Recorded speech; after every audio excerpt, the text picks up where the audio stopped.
أعوذ بالله من الشيطان الرجيم بسم الله الرحمن الرحيم الحمد لله رب العالمين وصلاة وسلام على سيدنا محمد وعلى آله وصحبه أجمعين والسلام عليكم ورحمة الله وبركاته. Frères et sœurs, assalamu alaikum wa rahmatullahi wa barakatuh. J'espère que vous allez tous et toutes bien en cette journée de mardi 24 avril. Il est précisément 16h23. Alors frères et sœurs, heureux de vous retrouver pour cette nouvelle vidéo qui, ma foi, n'était pas prévue au programme et qui a pour titre « Les sahih peuvent-ils rendre fou ?» Est-ce que les sahih peuvent-ils rendre dingue? C'est une question qui, à mon sens, est loin d'être de l'humour. C'est une question tout à fait légitime.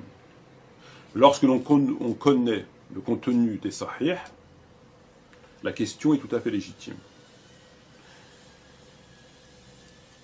Aurais-je pu poser la question autrement, requalifier, en disant « Est-ce que les hadiths peuvent-ils rendre fou ?»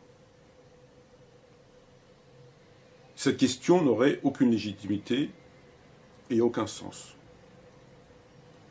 La différence entre est-ce que les hadiths peuvent-ils rendre fou et est-ce que les sahih peuvent-ils rendre dingue, fou, c'est que, contrairement aux hadiths, les sahih sont authentiques.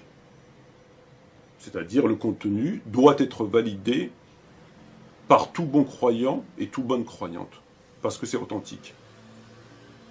Lorsqu'ils nous font des khutbah ou des durus, ils citent Rawa'u l'imam al-Bukhari, Rawa'u l'imam al-Muslim, yikfi. Il n'y a pas besoin de dire Sahahahu l'imam al-Bani ou je ne sais pas quoi. Contrairement à Abi Daoud, An-Nisa'i, Tabari, Tabarani, etc. etc. C'est authentique. Donc, la différence entre est-ce que le hadith peut rendre fou, en d'autres termes, est-ce que cette discipline peuvent-elles rendre fou un croyant, et l'autre titre, c'est que si je disais est-ce que le hadith peut rendre fou, cette question n'aurait aucun sens, aucune légitimité, dans la mesure que si je suis amené à prendre un ouvrage et que je tombe sur un hadith complètement débile, mais rapporté, c'est là tout le paradoxe. On nous demande pourquoi on a des pensées entre guillemets mauvaises, ce qui pour à leurs yeux n'est pas légitime, mais on nous rapporte les hadiths qui nous engendrent en nous la pensée mauvaise, entre guillemets. Mais il ne faut pas avoir la pensée mauvaise. Alors, il valait mieux ne pas rapporter ce hadith. Si on sait que ce hadith va engendrer une mauvaise pensée, on ne rapporte pas. On considère qu'il est faux. Peu importe. On n'est pas à une contradiction près. Si moi demain je prends An-Nisa'i ou Tabarani ou Ibn Majah ou Abi Daoud ou Ahmed, ce ne sont pas des sahih.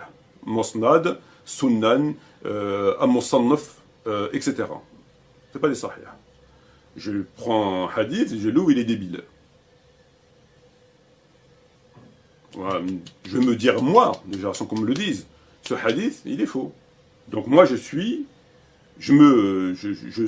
protégé par cette option, en quelque sorte, qui me permet de ne pas être manipulé par le texte, de ne pas l'enregistrer dans mon cerveau comme faisant partie du patrimoine de l'islam, dans la mesure où je peux, et j'ai le droit légal, de dire que ce hadith il est faux. Laysa sahih. Pas de problème. A contrario, si je prends Bukhari ou Muslim, et que je tombe sur un hadith qui me semble a priori, et comme on va le voir, faux, voire même débile. Là, j'ai plus cette possibilité de me dire il est faux, sahih.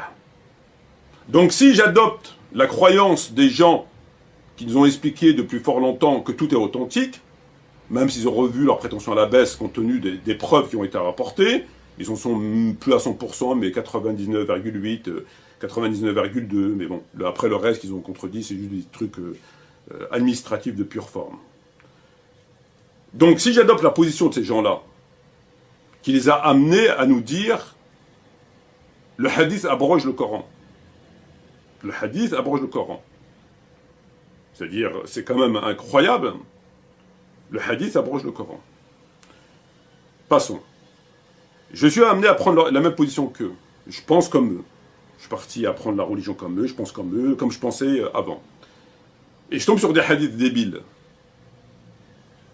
Ils sont authentiques. Je suis obligé de les enregistrer, d'en faire que ça fasse partie, à défaut dans ma pratique de tous les jours, de ma morale, de mon raisonnement, de ma façon de voir les choses, de ma façon de voir les femmes, de ma façon de voir la nature, le ciel, etc. C'est normal, c'est le prophète, il a dit. Donc tu ne peux pas lire un hadith qui te dit que la femme, elle est similaire à un kleps, elle annule la prière, et ne pas l'appliquer. Ça n'a pas de sens, il faut l'appliquer. Tout bon musulman l'applique, très bien. Donc c'est là la différence entre les deux questions. Une question est légitime, l'autre elle ne l'est pas. Alors est-ce que le hadith sahih peuvent-ils rendre fou? Je suis quelque peu pas tout à fait certain que ça peut rendre fou, que ça peut rendre débile. Mais je suis quasiment sûr que ça détraque le cerveau. Et on a pu le constater. Ça détraque le cerveau. Oui, sans aucun doute. Le cerveau prend forcément un coup. Obligatoirement. Et en fait, cette science n'est pas à mettre à la portée entre les mains de n'importe qui, en vérité. Parce que plus la personne est avisée par une profondeur de lecture du Coran et un sens moral aigu et un sens d'une sagesse, c'est ce qu'on voudra, plus il va filtrer. Même s'il ne va pas rejeter, il va quand même filtrer. Il va quand même... on se calme un petit peu. On se calme. J'ai quand même lu ça dans le Coran. C'est ce qu'il va se dire en lui-même. Mais la personne, le musulman lambda, c'est-à-dire 90% des musulmans, entre autres ceux qui ont adopté le courant de l'Aqs-Temimiyya, etc., qu'on connaît, eux, ils connaissent pas. Ils n'ont pas cette... ils ont rien. La plupart, ils ont feuilleté quelques livres. C'est pas méchant ce que je dis, mais c'est une vérité. Il faut appeler un chat et un éléphant un éléphant. Donc, effectivement, ça peut avoir des dégâts irréversibles. Oui, effectivement, ça peut avoir des dégâts irréversibles. Et donc, finalement, ça peut laisser un homme sur le carreau. Je vais vous donner des exemples. On a vu, frères et sœurs, dans une vidéo par le passé, dans laquelle j'avais remis en doute, en question, un hadith sahih, musulman, entre autres, qui nous apprenait que les shahids, c'est pas celui qui meurt sur le champ de bataille. Il n'y a pas que lui. Le shahid, le shuhada, les témoins, dont nous parle le Coran, de façon dans le terme tout à fait élogieux. Le Coran nous dit quoi? Par rapport au shahid, il n'y a qu'un shahid dans le Coran. Et il nous dit sa place est au paradis direct. Direct. Il n'y a pas de condition. Quand on lit le Coran, c'est comme ça. Le hadith, sahih, nous dit autre chose. Il dit non, il n'y a pas qu'un martyr. Il y a plusieurs martyrs. Plusieurs. Et le martyr qui meurt dans la voie de Dieu, Dieu lui pardonne tout, sauf la dette. Ainsi, un musulman, un croyant qui va faire son djihad, laissant femme et enfants, il trouve la mort sur un champ de bataille, après avoir s'être battu comme un lion, ben, Dieu lui pardonne tout sauf la dette. Il faut qu'il paye. Il va dire, il faut que tu payes ta dette. Donc il va le juger par rapport à sa dette. 20 euros, 100 euros, 500 dinars, 500... Il faut qu'il paye. Il pardonne tout ça. C'est le hadith qui nous dit ça. Donc, le hadith nous apprend deux choses. Il ne pardonne pas la dette, Allah, et il y a plusieurs catégories de martyrs, il n'y en a pas qu'un. Le Coran nous dit, a priori, parce que nous on ne comprend pas le Coran, il n'y a qu'un sort martyr, c'est par les armes. Il n'y a pas dans le Coran martyr mal au ventre, mal aux pieds, mal à la tête, ça n'existe pas dans le Coran. Et sa place au paradis éternellement. Le hadith qu'on avait vu, c'est les martyrs sont au nombre de 5, ceux qui meurent dans les décombres, par une maladie abdominale, au ventre, le noyer, etc. etc., etc. Ça c'est sahih. Et la dette. Le Coran, il nous dit, par exemple, وَلَا تَحْسَبَنَّ الَّذِي قُتِلُوا فِي سَبِيلِ اللَّهِ أَمْوَاتًا بَلْ أَحْيَاءٌ عِنْدَ رَبِّهِمْ يُرْزَقُونَ فَرِحٍ بِمَا أَتَاهُمْ اللَّهُ مِنْ فَضْلِهِ إن الله اشترى من المؤمنين أنفسهم وأموالهم بأن لهم جنات يقاتلوا في سبيل الله فيقتلون ويقاتلون وعدا عليه حقا في التوراة وفي الإنجيل والقرآن حتى à la fin de l'ayah, wa huwa fawzun azim. Tayyib. Le Coran nous dit, ne pensez pas que ceux qui sont morts dans la voie de Dieu ceux qui sont tués dans la voie de Dieu sont morts. Wa tahsaban alladhi qutilu fi sabilillah amwatan. Bal. Ne pense pas que ceux qui sont morts dans la voie de Dieu, ceux qui sont tués dans la voie de Dieu sont morts. Au contraire, ils sont vivants auprès de Dieu, bien pourvus. Et l'autre, il nous dit, Inna Allah ashtara min al-mu'minin wa anfusahum wa amwalahum. Il a acheté. C'est un deal. Je t'achète ta vie et tes biens, en échange de quoi je donne le paradis. C'est clair. Il n'y a que ça. Alors, comprenons ici que non, il n'y a pas que lui. Il y a aussi celui qui meurt d'un mal de ventre, l'autre et l'autre et l'autre. Et il ne pardonne pas la dette. Donc là, quelque chose déjà qui... Alors, ça interpelle évidemment la raison humaine. Le Coran nous dit une seule chose, mais le Coran, c'est pas parce qu'il n'y a pas écrit dans le Coran que ça n'existe pas. Évidemment. Donc c'est pas parce que Dieu a dit que ça. Bon. Mais quand même, le Coran ne parle que de ça, et puis il nous donne des termes très élogieux. Et puis le bon sens. On se dit, mais quand même, quelqu'un qui meurt d'un mal de ventre est équivalent. Il est équivalent à celui qui laisse sa femme, ses enfants, etc.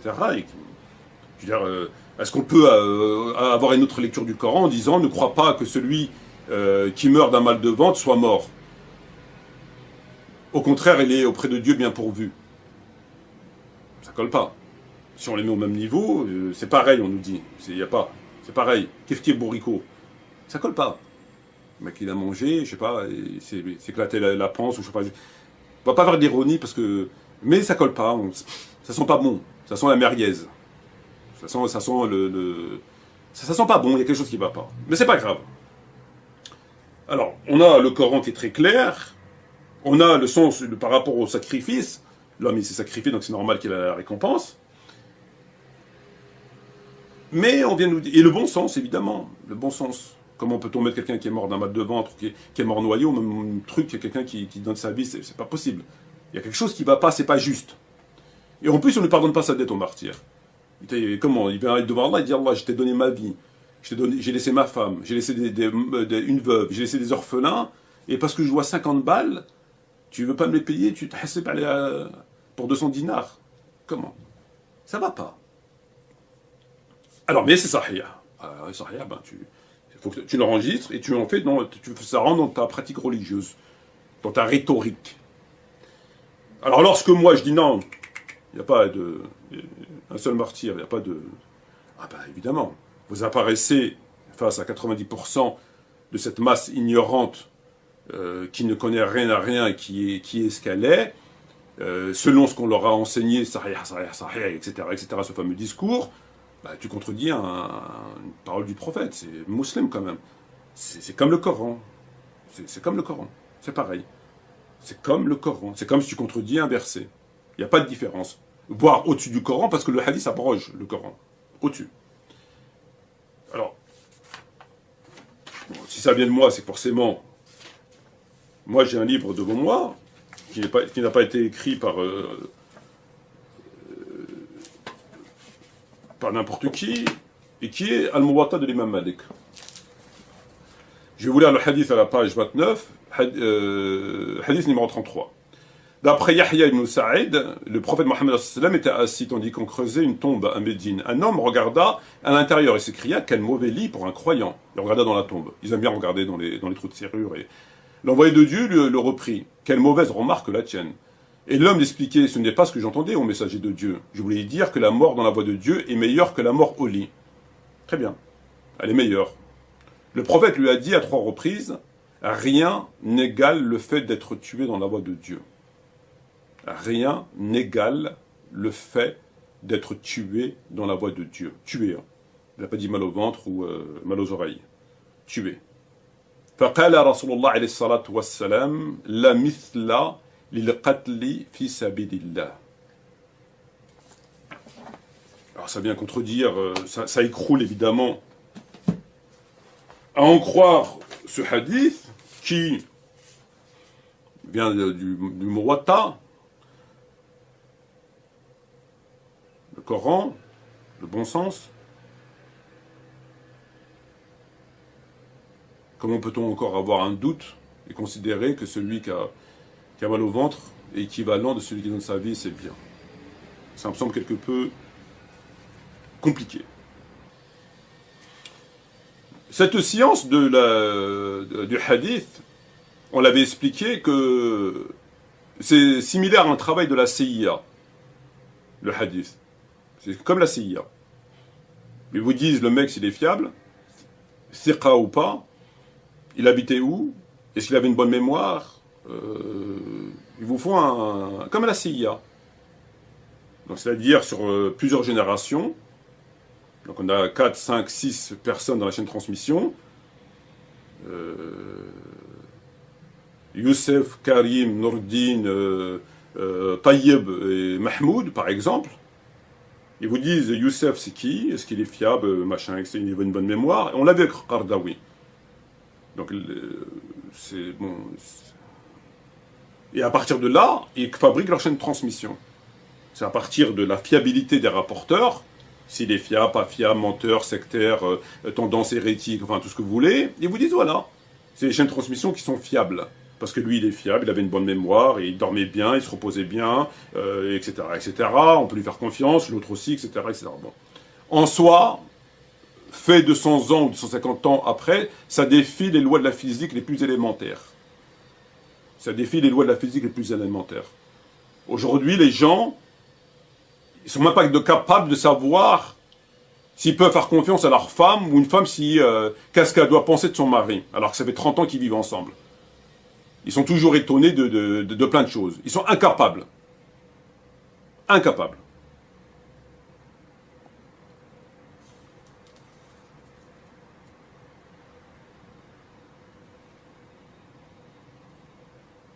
Mais par rapport aux chaînes de transmission, ils peuvent. Et c'est de là qu'ils fabriquent leur chaîne de transmission. Ils rejettent ce qui leur semble. C'est comme ça. Voilà. Bon. Ça défie évidemment les lois de la physique les plus élémentaires. De toute évidence. Et cela, ça s'est pas fait une semaine après, ça fait 250 ans après. 200 ans après. Donc 200 ans après, il vient, et puis il te dit, Abdullah qui habitait dans le village là-bas, qui avait 3 moutons et 2 brebis, lui, il est fiable, il avait une bonne mémoire, etc. On peut lui faire confiance dans le truc, bon, il avait une bonne pratique religieuse, il avait une bonne aqidah, etc. Par contre, lui, non, bon, déjà, c'est du dessin animé. Mais il me semble que ça contredit le principe même du Coran. Dans le Coran, Allah a dit quoi? Déjà, il rapporte des hadiths de Muawiyah, Ibn Abi Sufyan. Alors que, on a vu dans les textes rapportés, vous prenez l'assassinat de Hassan alayhi salam, rapporté par Asad al-Aqaba, de Ibn Athir, etc., etc. Bon, mais il rapporte. Bon, il est fiable. Apparemment, il est fiable. Il est fiable. Mais Allah dit dans le Coran, et parmi les Bédouins, qui vous entourent, il y a des hypocrites. Tout comme une partie des habitants de Médine. Il dit au prophète, parmi vous, il y a des hypocrites. Il y a des munafiqs.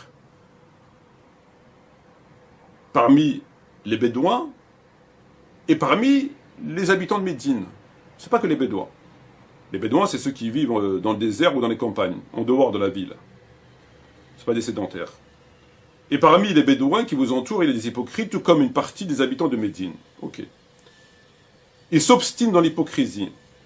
Tu ne les connais pas, mais nous les connaissons. Nous les châtierons 2 fois, puis ils seront ramenés vers un énorme châtiment. ومن حولكم من الأعراب المنافقون ومن أهل المدينة مرادوا على نفاق لا تعلموهم نحن نعلمهم سنعذبهم مرتين نحن نعلمهم نحن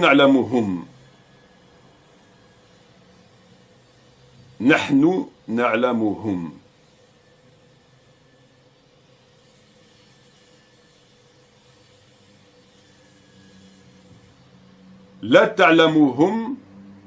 لا تعلموهم نحن نعلمهم. Vous les connaissez pas, mais nous on les connaît. Alors il faudrait qu'on m'explique une question qui est très simple, ma foi. Si le prophète lui-même ne connaissait pas les hypocrites, parmi les Bédouins et parmi les habitants de Médine, il ne les connaissait pas. C'est ce qu'il y a écrit. La ta'lamuhum, nahnu na'lamuhum. Vous les connaissez pas, on les connaît. Donc le prophète et les compagnons, ils les connaissaient pas. Mais nous, on les connaît. Comment ils ont pu, la CIA arabique, comment a-t-elle pu faire pour dire qu'il était de confiance ou pas?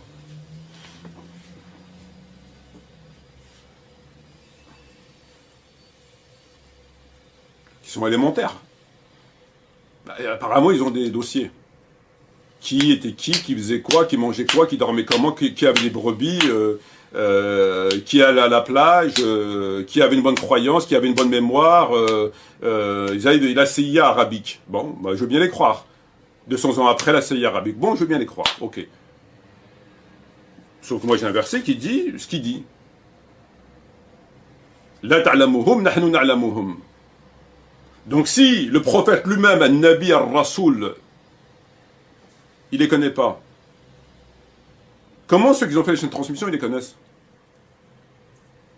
200 ans après, le surcroît. Comment ils ont fait? Ils ont reçu eux aussi de la révélation et des dossiers de la part de Dieu. Comment ils ont fait? Le prophète les connaît pas, mais eux les connaissent. Et tu dis, Hayat Thiqa, c'est quelqu'un de confiance. Qu'est-ce qu'il en sait?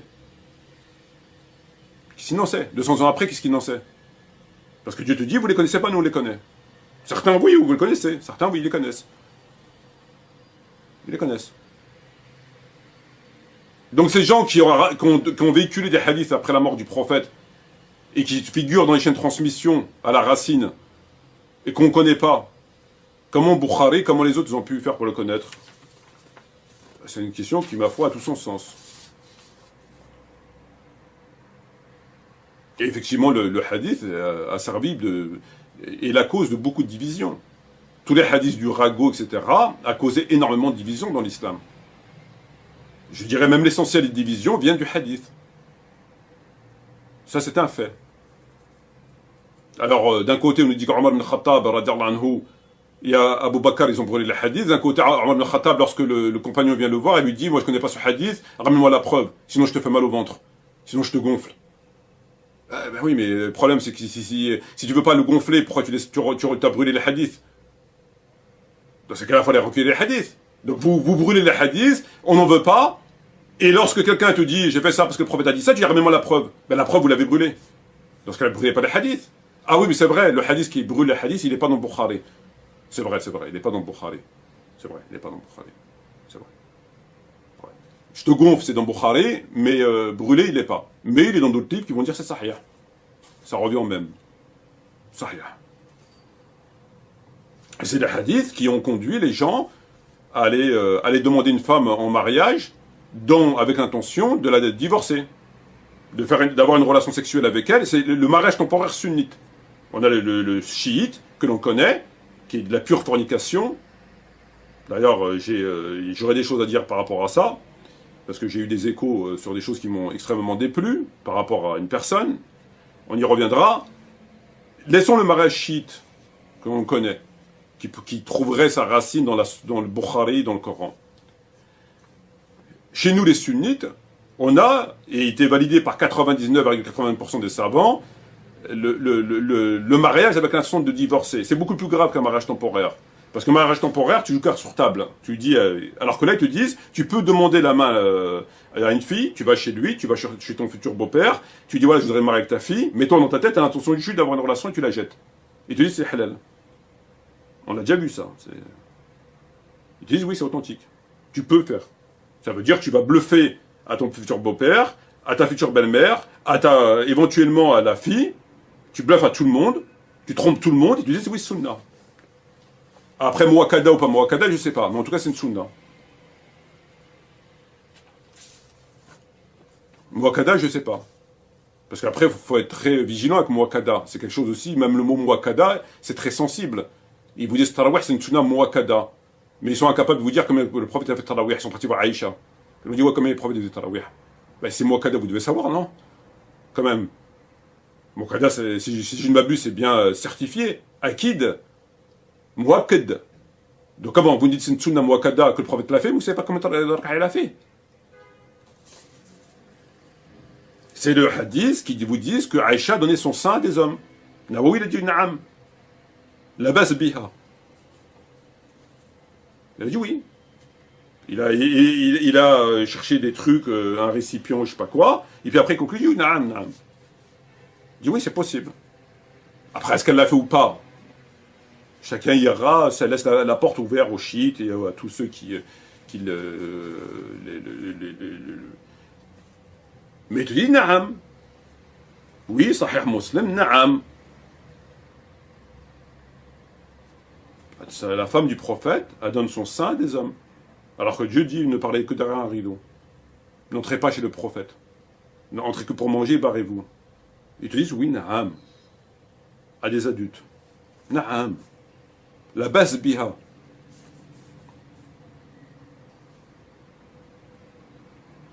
Et la pédophilie vient du hadith de Aïcha 6 ans.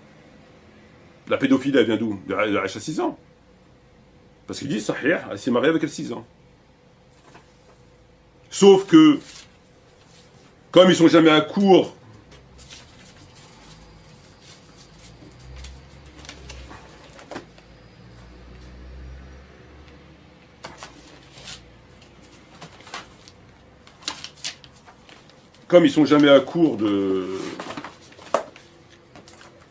de munitions,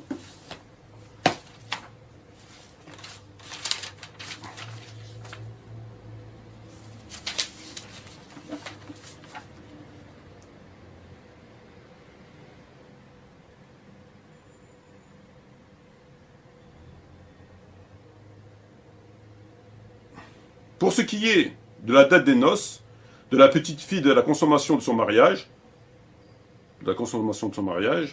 si le mari se met d'accord avec le tuteur sur une date qui ne présente pas d'une nuisance pour la fille, c'est-à-dire qu'il n'envoie pas à l'hôpital, aux urgences, parce que c'est le papa qui va décider si le bébé de 3 mois, de 6 mois ou de 3 ans, ça va être une nuisance. C'est au papa qui répond. Il va voir son père et lui dit, est-ce que tu penses que ça peut le faire? Je ne vais pas l'envoyer à l'hôpital. Je pense que c'est bon. Normalement, il ne devrait pas y avoir de problème. Ne représentant pas une nuisance pour la fille, cet accord sera mis en application. Ça veut dire, si le papa considère qu'il peut la pénétrer à 3 ans, la baisse B. Il peut. Par contre, mais s'ils divergent sur cette question, Ahmed et Abu Bayad, ou Abu Ubaid, préconisent qu'elle soit obligée à 9 ans. Pas moins. Malik Shafi'i et Abu Hanifa font dépendre les noces de la capacité ou la disposition physique de la fille à coïter, sachant que cela diffère d'une fille ou d'une autre. Elle peut être déterminée de façon précise elle ne peut être déterminée de façon précise pour elle. Telle est l'avis correct. Le hadith de Aïcha ne comporte pas d'ailleurs aucune précision à la date des noces, etc.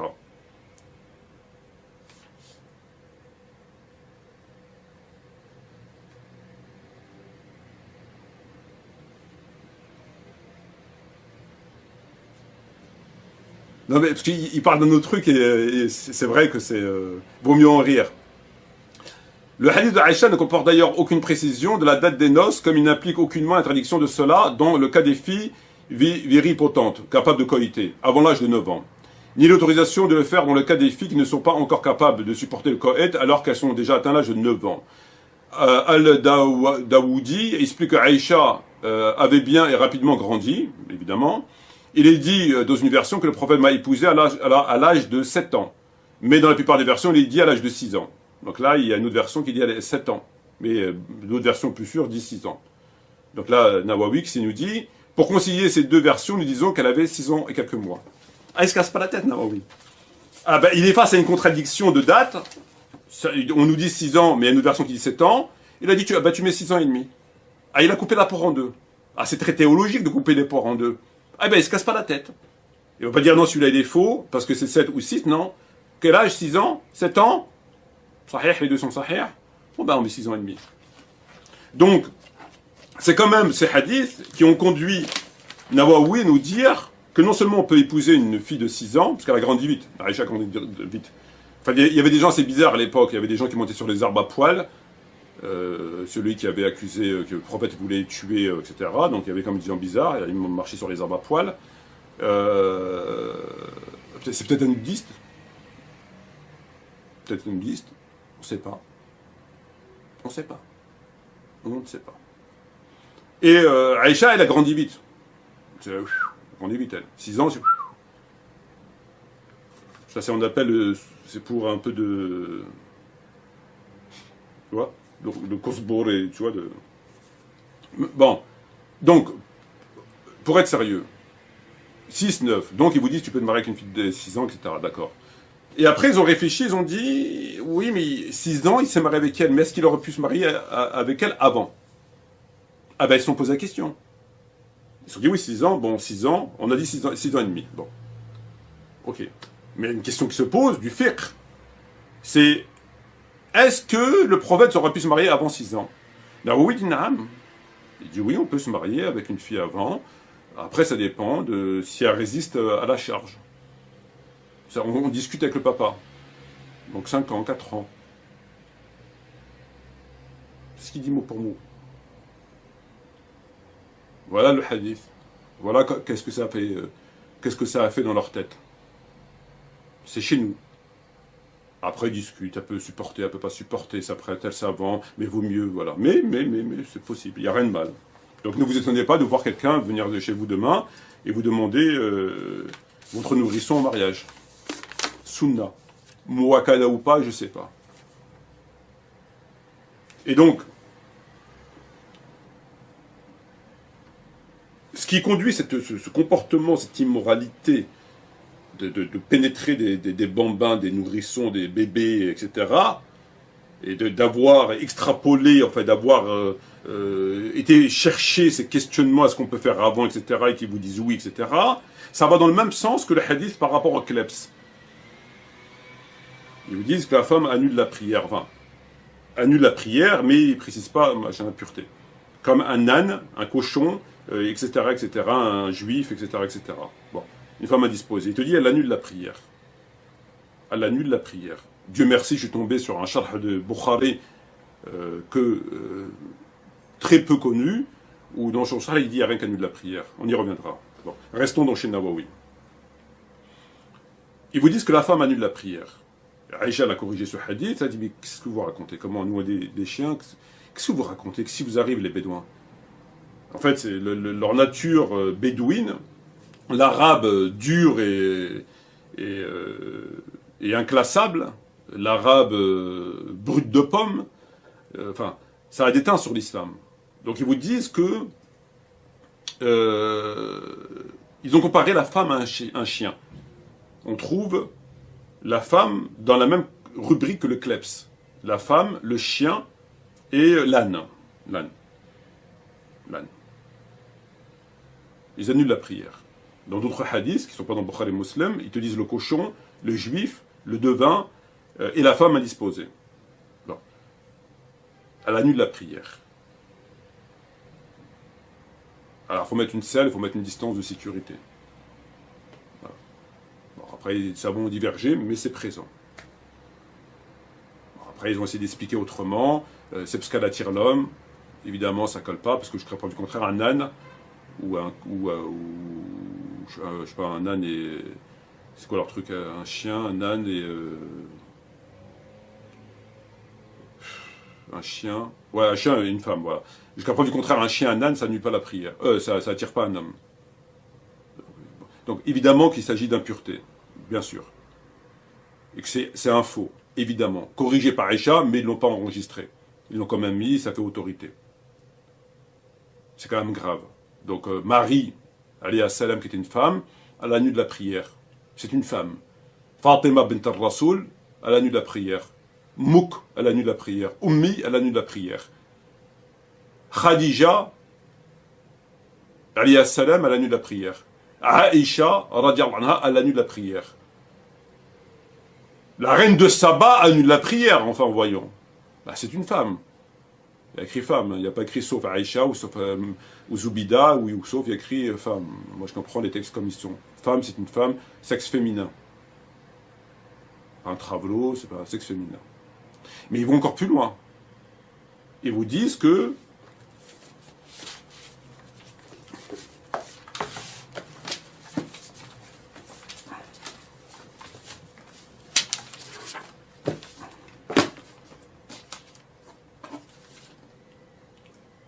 L'homme qui embrasse...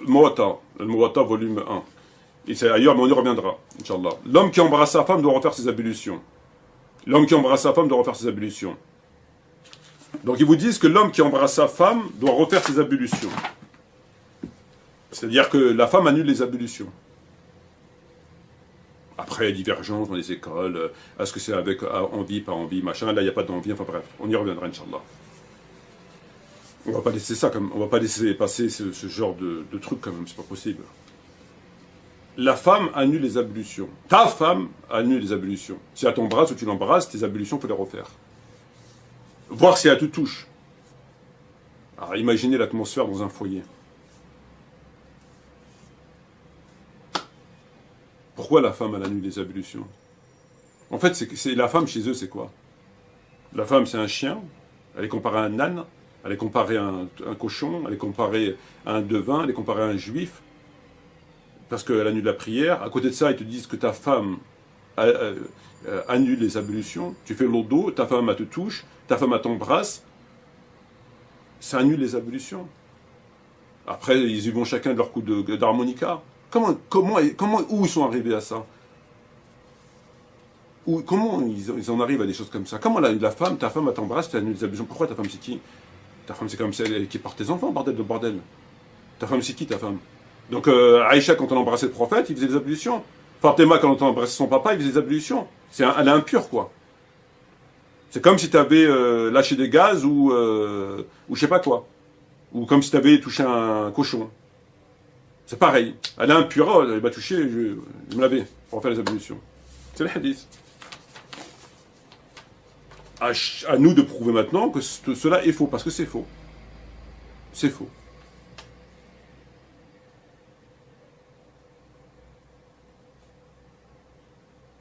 Alors on avait vu qu'il faisait pleurer les enfants, le prophète. Quand il voit une petite fille, il lui dit « T'as grandi, j'espère que tu vas... pour faire un peu d'humour clamser assez rapidement. » Mais c'était de l'humour. C'est que de l'humour. Et puis, autre texte.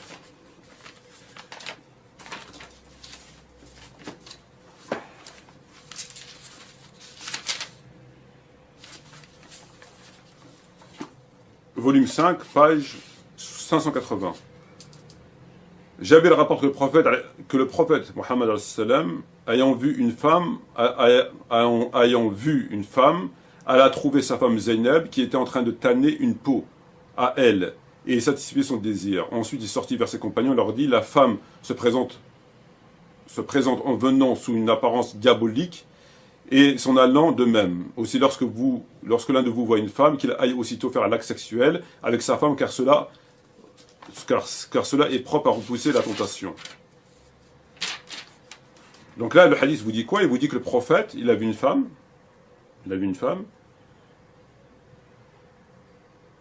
Et il est parti courir chez Zeynep.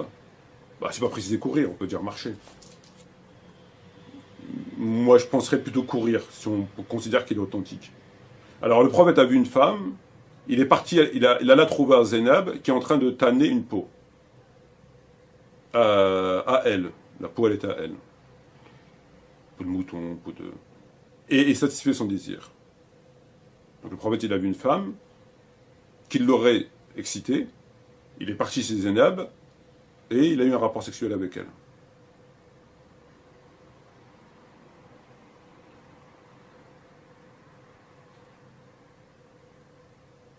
Zeynep qui est en train de tanner ses peaux. Donc tu tanneras tes peaux plus tard. Et après, il est parti raconter cette histoire à ses compagnons.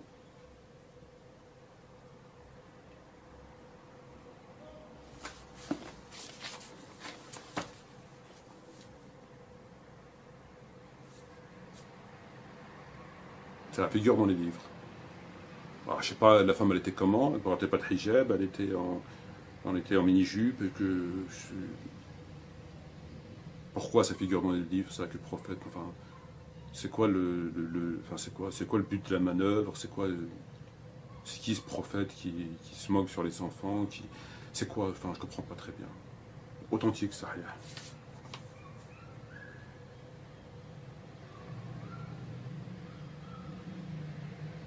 Comme on l'a vu dans Sahih Muslim, il voulait tuer quelqu'un, il a envoyé Ali sous un faux prétexte.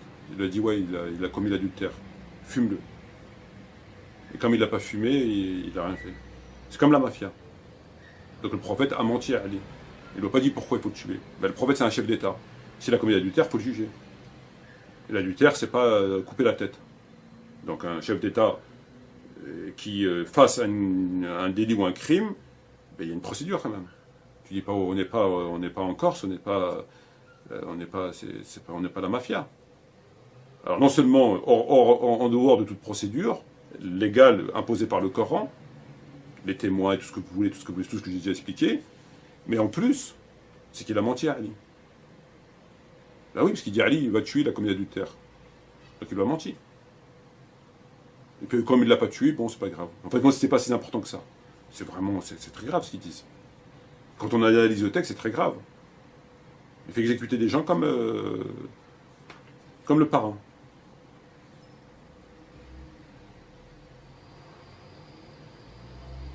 Le hadith qui dit à la mort d'Ibrahim, son fils, il aura une nourrice au paradis.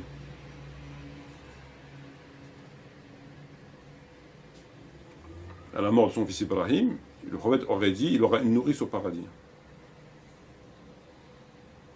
Il aura une nourrice au paradis.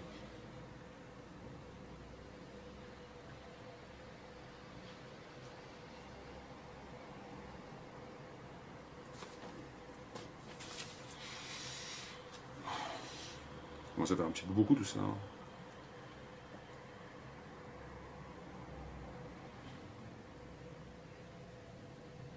Commence à faire un petit peu beaucoup tout ça.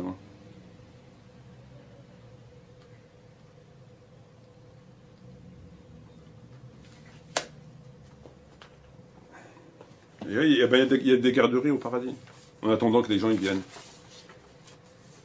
En fait, quand il n'est pas mort, il est nourrice et puis elle lui donne du lait. Est-ce que je sens chez couche culotte? Bon, ça c'est, j'ai pas le niveau encore, j'ai pas atteint le niveau de. Là, après c'est des gens, quand vous leur posez la question, il met 3 heures avant de répondre.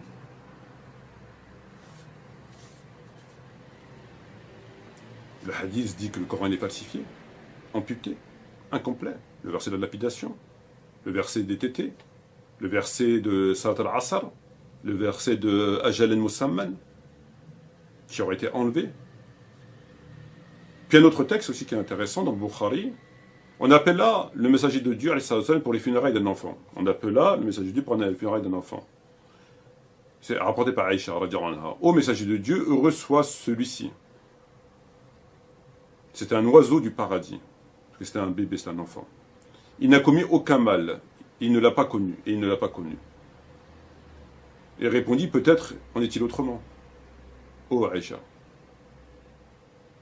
Allah a créé les habitants pour le paradis, il les a créés pour cela tandis qu'ils étaient encore dans les lombres de leur père.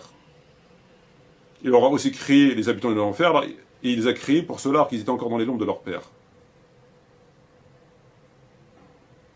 Je comprends que ça a dû secouer Aïcha, radhiyallahu anha. On est en train de dire ici que des bébés, que des enfants peuvent aller en enfer. Aïcha dit au prophète, à la mort, à la funéraille d'un enfant, des Ansar, elle lui dit, heureux soit celui-ci, c'est un oiseau du paradis. Pourquoi? Il n'a commis aucun mal, il ne l'a pas connu, il n'a même pas connu le mal. Et le prophète dit, non, mais non, faut pas dire ça. C'est possible qu'il va en enfer. Pourquoi? Parce que quand Dieu a créé les gens, il les a créés dans les lombres de leur truc pour le paradis et l'enfer. L'enfant, il n'a rien fait, il n'a connu même pas le mal, il peut en enfer. C'est possible ça? C'est possible que Dieu envoie des gens alors qu'ils n'ont rien fait, en enfer. Alors on savait que déjà en France, la justice ne tournait pas toujours bien. Je suis bien passé pour le savoir. Que assez souvent, il y avait des gens qui étaient envoyés en prison alors qu'ils n'avaient rien fait, ou presque rien. Mais je ne savais pas que Dieu Tout-Puissant, qui a créé l'univers, les 7 cieux, envoyait des gens pour y en enfer. Ah ben c'est ce qu'il a écrit. Elle a dû être secouée, Aïcha. Le prophète lui dit non, il peut aller en enfer. Même s'il n'a pas connu le mal. Maintenant, c'est pas grave. Depuis quand on va en enfer quand on a fait quelque chose? Qui a dit ça? Qui a dit que pour aller en enfer, ils vont faire des conneries? Personne. C'est juste écrit partout dans le Coran et partout Mais non. Et finalement, on pourrait écrire un livre de tout ça. On pourrait faire un livre. Donc oui, les sahih, oui, effectivement. Bah, si vous validez tout ça, oui. Ça peut faire des dégâts dans votre tête. Oui, bien sûr.